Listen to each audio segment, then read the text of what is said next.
So we're back with another History March video. This one is called "Why Didn't Greece Get Constantinople After World War One?"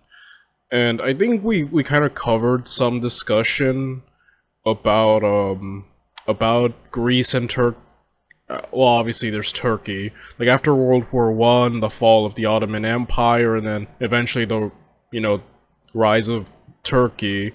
There was a war between Greece and Turkey, in which Greece made headway, then Turkey immediately retaliated and pushed them back.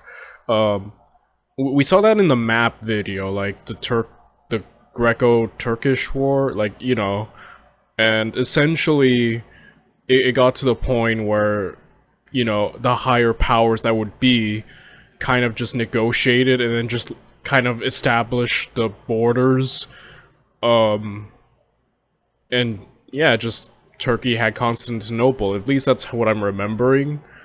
So yeah, I'm really looking forward to seeing what more there is to it. Constantinople used to be the centre of the Greek-speaking world. It sat as the capital of the Roman Empire and later the Ottoman Empire, which, as you'll know, came to a spectacular end after it joined the Central Powers in World War I. After its defeat, the Entente planned to carve it up like this, notably removing Constantinople and not giving it to the Greeks, who very much wanted it. Which raises the question, why? Why wasn't Greece given Constantinople after World War I? So first, some background. When the Ottomans joined the First World War, Russian leadership got very excited, because to them, when they won, they would finally be getting their hands on Constantinople, something which they had coveted forever and would help cement their position as the Third Rome, and it would also open up access to the Mediterranean for them. The other great powers in the Entente accepted this concession because they really needed Russia. However, Russia would never control the city because in 1917 it was time for a communist revolution. So who would get it afterwards? Well, the Entente largely ignored the issue until the Ottomans were well and truly broken. At this point, they negotiated the Treaty of Sèvres, which divided the empire up like this, and Constantinople was to become an international zone just like the Saarland. Greece wasn't given a look in for several reasons. The first was that international zone meant British in all but name, who, as of the occupation, had a veto on all laws passed by the Ottoman government, and also by gaining...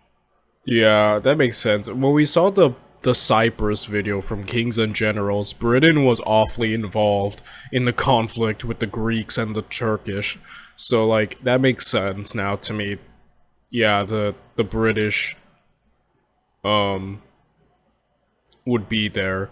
And yeah, Constantinople has been through a lot, hasn't it?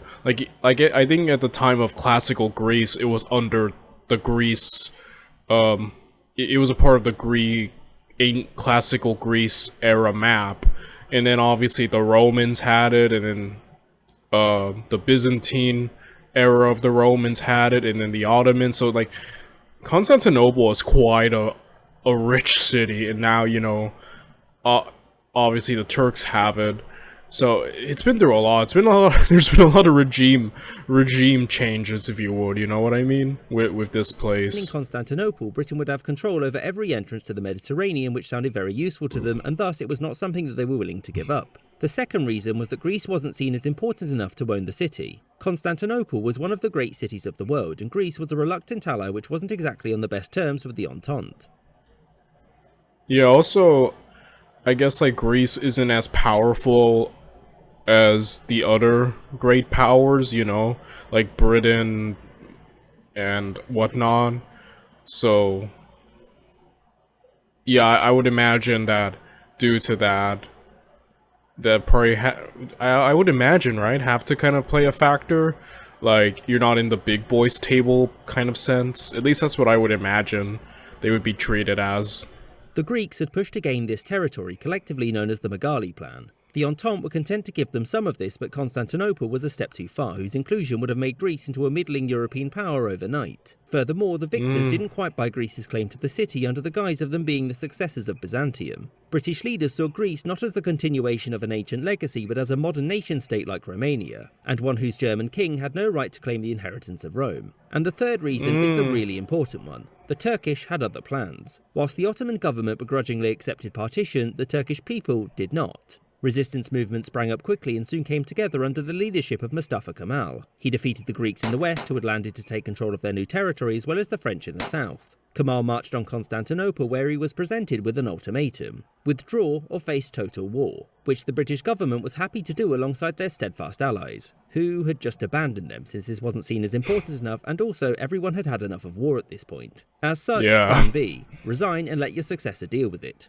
This led to the Allies signing the Treaty of Lausanne, which finalised the new nation of Turkey's borders. And as you'll note, Greece wasn't able to get Constantinople because now it was firmly Turkey's.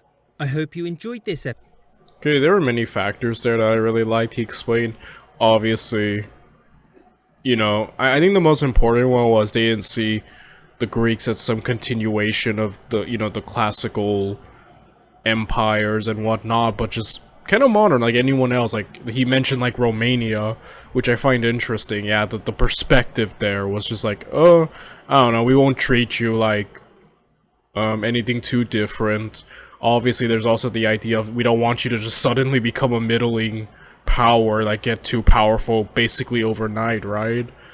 And then there's obviously when the Turkish people just took it, and as we saw, like, when in that war, just how quickly the Turkish people pushed out, like, the Greeks and, you know, the French, like, obviously that was an issue there, so not one easy to deal with. So it makes sense that eventually it was just like, let's just draw the border and get it over with. We're literally straight out of World War I. Like, we don't want to deal with too much, so I don't know. Again, that was really interesting. Another great video, if you ask me personally.